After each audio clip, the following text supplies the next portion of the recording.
Oiê, bom dia. Toda exibida com os meus cachos. Venho abordar hoje uma questão que está me incomodando um pouco. Quando de uma caminhada de 40 anos em escola, a gente vê vândalos invadindo a escola, o lugar mais sagrado, onde a gente confia plenamente o nosso bem maior, que são nossos filhos, nossos netos, nossos sobrinhos, nossos afilhados. A gente entrega para a escola com toda confiança o nosso bem maior. E de repente alguém usurpa, alguém pula o muro, alguém agride, alguém machuca, alguém mata. E a gente se pergunta quem são essas pessoas. Quais as razões que levam elas a fazer isso? E com essa vivência de mais de 40 anos convivendo com famílias, com histórias, dá para fazer uma abordagem, fazer uma análise e pensar qual é o perfil dessas pessoas, quem são eles, qual o nosso grau de responsabilidade como sociedade, qual o nosso grau de atenção, para que a gente precisa voltar a atenção com todo cuidado, para que essas coisas não se repitam. Elas vão se repetir. Infelizmente, né, ao longo da história no mundo todo, né, a humanidade vem passando por isso e é extremamente importante parar um minuto e olhar para entender que processo é esse, para ver como a gente pode intervir, o que é que a gente pode fazer a respeito. Então, é preciso buscar lá nos primórdios da história, desde as constituições, do início das constituições das famílias, para que a gente perceba que na célula maior da sociedade está o furo disso tudo que vem acontecendo e que a gente não pode se distrair, não pode fazer de conta que não está vendo. Então, hoje eu resolvo abordar lá no começo da história, né? Quando a gente percebia, tinha uma certeza absoluta dos papéis sociais do homem, da mulher, dos filhos, da família, dos avós, dos tios, dos padrinhos. Todos tinham um papel específico na sociedade, era tudo tão seguro, era tudo tão tranquilo, as histórias se repetiam. Óbvio que o mundo evoluiu e evoluiu possivelmente para melhor. Não estamos aqui julgando se era um tempo melhor, se era um tempo pior. O que estamos analisando é o que foi que aconteceu ao longo da história. A gente lembra que no passado o pai era uma figura muito presente, tinha um papel bem definido, né? Ele ensinava a sua profissão para os filhos. A família era um núcleo familiar que sentava à mesa junto, que conversava, que ouvia as histórias do dia, que ouvia as histórias do passado, que sabia da evolução da família e de toda a sua ancestralidade, de toda a sua história. Nossa, que importância isso tem, ancestralidade, né? É um tema que voltou muito à voga, às falas e à atenção, porque biologicamente, eu sou bióloga por formação, a gente não se dá conta e até esqueceu de que estão dentro das nossas células, estão dentro da nossa memória celular, tudo o que todas as gerações que nos antecederam viveram. Nós somos resultado das vivências deles, secularmente.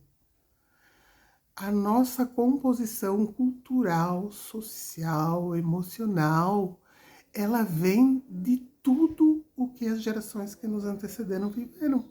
E a gente não se dá conta disso, que está tudo gravado na nossa memória celular. E que a gente tem as ações e as reações de acordo com aquilo que a nossa ancestralidade viveu. E hoje se volta a olhar para isso, a psicologia volta a olhar para isso, as constelações estão buscando essas respostas, porque às vezes a ciência não alcança. Então é importante que se evolua, que se busque, e a evolução ela nunca está longe do passado, das vivências, da experiência e da nossa constituição emocional, historicamente formada por quem viveu antes de nós. Então as famílias eram um núcleo, né, imbatível, né? Todo mundo sabia tudo de todos e todo mundo vivia junto, e o pai ensinava a profissão para o filho ensinava para o neto, e assim as gerações se sucediam, né? Então, o que aconteceu com a Revolução Industrial, né? O homem migrou para o trabalho 12, 14 horas fechado num ambiente inóspito, às vezes, um ambiente agressivo, exigente, de muita pressão. Na época das nossas mães, as nossas mães ficavam em casa e davam conta do recado. Elas cuidavam da educação dos filhos, da alimentação, da nutrição, da lavoura, da roça, do pão, do biscoito, do bolo. A gente tem essa memória muito presente. E as mães eram as super mulheres que davam conta de tudo. O marido chegava e exausto, fora de um contexto que ele não conhecia. Então, com a cara amarrada, fechado no seu silêncio, no seu enigma existencial, não falava. A mulher se irritava porque tinha passado o dia todo dando conta e às vezes nem ouvida não era. Ou ela falava, que normalmente não acontecia, não se queixava, não brigava, ficava quietinha, dava conta da situação, mas ia guardando uma dor, uma mágoa, uma solidão que foi se repetindo com o tempo. Depois, então, ela migrou também para o mercado de trabalho. E os filhos. Onde estão os filhos nessa história? Né? Os filhos estão onde sempre estiveram, com um olhar fixo e atento em quem é sua referência e quem é seu exemplo. Se instalou nas famílias um vazio, um vácuo, uma solidão muito grande, que antigamente se resolvia jogando futebol na rua, convivendo com os vizinhos, com os amigos, com uma bola de meia, com o que quer que tivesse. As meninas brincavam de boneca e idealizavam a construção de um novo lar. Com a migração da mulher para o mercado de trabalho, devido às necessidades do consumismo, se formou um vazio, uma lacuna, um vácuo dentro das famílias que a gente, com o passar do tempo, não se deu conta. E as crianças ficaram ali, os adolescentes ficaram ali. E ali aconteceu um fenômeno mais fantástico da humanidade, que foi a internet. A internet, ela é maravilhosa. Quem falar contra ela está pecando, está errando. A internet é um meio de comunicação imediato. Tu toca o dedo e tu tem a informação.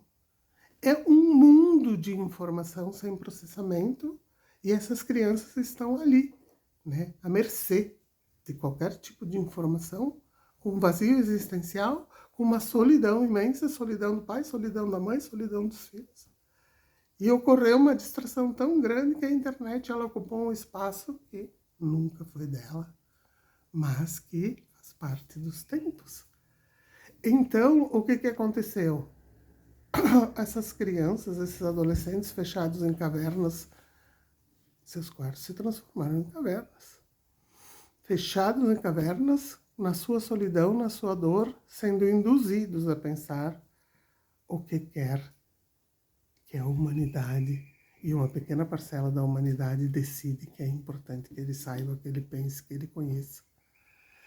E a distração das famílias se tornou muito grande, muito volumosa. Então, algo que veio para acrescentar acabou deturpando os pensamentos. Nesses 40 anos de profissão, com as equipes educativas somadas às famílias, nós salvamos muito desses adolescentes perdidos. Era só chamar a família vinha, família tomava conta, se dava conta, voltava para o seu papel original e as relações se restabeleciam porque tinha uma base de amor, uma base de confiança, né? Então as famílias conseguiam resgatar. Eu fiz uma conta ao longo desses 40 anos, penso que as nossas equipes perderam por volta de 1% desse perfil desses alunos, que a gente chamou as famílias, buscou, resgatou as equipes de professores, as psicólogas, os pedagogos, todo mundo batalhando para buscar, mas a família estava distraída e não respondeu aos chamados da escola. Menos de 1% dessa nossa população a gente perdeu. E é esse 1% que está aí. É esse 1% perdido que a humanidade, que a sociedade ignorou e não se deu conta que está aí fazendo esse tipo de estrago, esse tipo de avanço. As famílias estão retornando aos lares. A gente vê muito casal maravilhoso que leva o filho para a escola, que busca o filho da escola, que vai para o mercado, que vai para o parque, que vai jogar futebol, que convive, que conta suas histórias, que ouve suas histórias, que conhece a essência, a raiz da sua família. Eu sou muito esperançosa. Eu tenho visto esses núcleos familiares reativando a importância de não a quantidade, mas a qualidade dos momentos em que vivem juntos e que realmente vivem juntos, resgatando as raízes, a identidade. Eu tenho uma frase que eu criei, que eu uso sempre, que eu vou usar sempre, que é: quem sabe quem é e de onde veio o vento não leva. Quem sabe quem é e de onde veio o vento não leva, porque tem raízes, porque sabe quem é, porque sabe de onde veio, porque tem clara e nitidamente o que é certo e o que é errado, devido à cultura da sua família, à repetição desse contexto e desses valores. Então, esses filhos clamam, esses filhos gritam pela atenção, pelo olhar atento das famílias, que esse processo está acontecendo, existe uma reversão, e essa minoria absoluta, menos de 1% deles, estão fazendo esses estragos aí, gritando pela falta do pai na humanidade. O pai, a gente sabe da importância da mãe, da presença da mãe, da fala da mãe, do olhar atento, do carinho, da atenção da mãe, e ela se desdobra em 400 papéis para fazer isso. E o pai, ele perdeu a noção daquilo que é o seu papel essencial, ou seja, de dar limites, de limitar. A figura paterna, ela significa o limite, é parada, ou até ali tu vai, daqui tu não vai. E eles clamam e gritam por esse limite que não acontece. Então a humanidade grita e clama a falta e a ausência do pai. E esse pai, ele está ali, ele está presente. E ele está retornando, mas o estrago está feito. Então cabe à mãe, à família, ao núcleo familiar, aos avós, restabelecerem a importância do papel desse pai. Esse pai limitador. Aquele pai que diz até onde ir, daí tu não vai adiante. Então, é extremamente importante que se tenha um olhar para isso, valorizando sempre, sempre, que os filhos não ouvem muito o que se diz, entre por aqui, sai por aqui, mas eles observam atentamente aquilo que se faz, como que se reage. Eles observam atentamente o racismo, o preconceito, e ainda é muito arraigado e hoje não cabe mais na sociedade, na humanidade. Então precisa tomar muito cuidado com o discurso e a prática. Eles olham a prática. As crianças, os adolescentes e até os adultos, eles olham aquilo que se faz e não aquilo que se diz. Então é de extrema importância estar atento para isso, prestando atenção nos valores familiares. O que é a cultura familiar? A cultura é aqueles valores arraigados que a família não abre mão, secularmente, passando lá dos nossos ancestrais até as nossas crianças. E isso se tornam verdades que ninguém ultrapassa. Então, os valores culturais, eles são de extrema importância, estão arraigados nas nossas células, na nossa memória celular. E esses valores, eles precisam ser alimentados, lembrando da convivência, da importância da convivência com os avós, com os tios, com os padrinhos, com os primos, restabelecendo o contato familiar, fortalecendo esses valores, fortalecendo essa cultura que fica presente em nós, latente, se não for alimentada.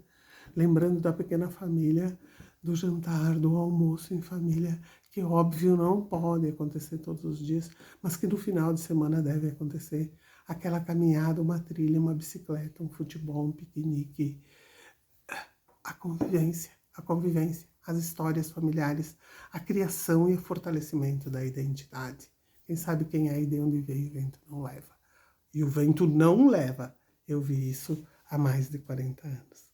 Então, é de extrema importância voltar lá para as origens e fortalecer o núcleo familiar, os valores familiares. Então, são 40 anos vivenciando essa história e a gente sabia lá no começo aquele que daria certo, aquele que passaria trabalho e aquele que a família estava falhando gravemente, juntamente com a comunidade, e esses se perderam e esses estão aí fazendo estrago. Então, qual é o nosso papel como entidade, como sociedade, como setor educacional? Fortalecer os nossos valores, fortalecer a nossa cultura, ser presente, estar presente. Não há nada mais sagrado que o núcleo familiar. Não há bem mais precioso e mais sagrado do que a família, que é o nosso bem maior. E a pequena família, a grande família, nossa história, nossa cultura alimentada, resgatada, reforçada, fortalecida, validada. Façamos a nossa parte. Nós temos uma parte extremamente importante, principalmente a nossa geração, os avós. Os avós precisam estar presentes. Os avós precisam estar ao lado das famílias, não para impor, não para falar de um tempo antigo, mas para trazer a presença da realidade do dia a dia, os nossos valores, a nossa cultura e as nossas verdades. Quem sabe quem é e de onde veio, o vento não leva e não leva mesmo. Sou testemunha disso, continuo aqui dando meu testemunho de que vale a pena investir no nosso bem maior, que é a nossa família, e que é ela que está fazendo falta nessa sociedade doente, dolorida, ausente de pai, que a gente pode resgatar essa figura, voltar a dar sua força, sua presença, seu valor, juntamente com os valores culturais, fortalecendo a sociedade. Lembrando que a família é a célula-mãe da sociedade e que sem ela nada tem sentido, nada tem valor. Então, espero ter ajudado, esclarecido um pouco esse horror que a gente está vivendo, que é assustador, mas cada um fazendo sua parte, a gente pode resgatar muita coisa. Então, muito obrigada por terem me ouvido até aqui. Fiquem com Deus. Um abraço a cada um.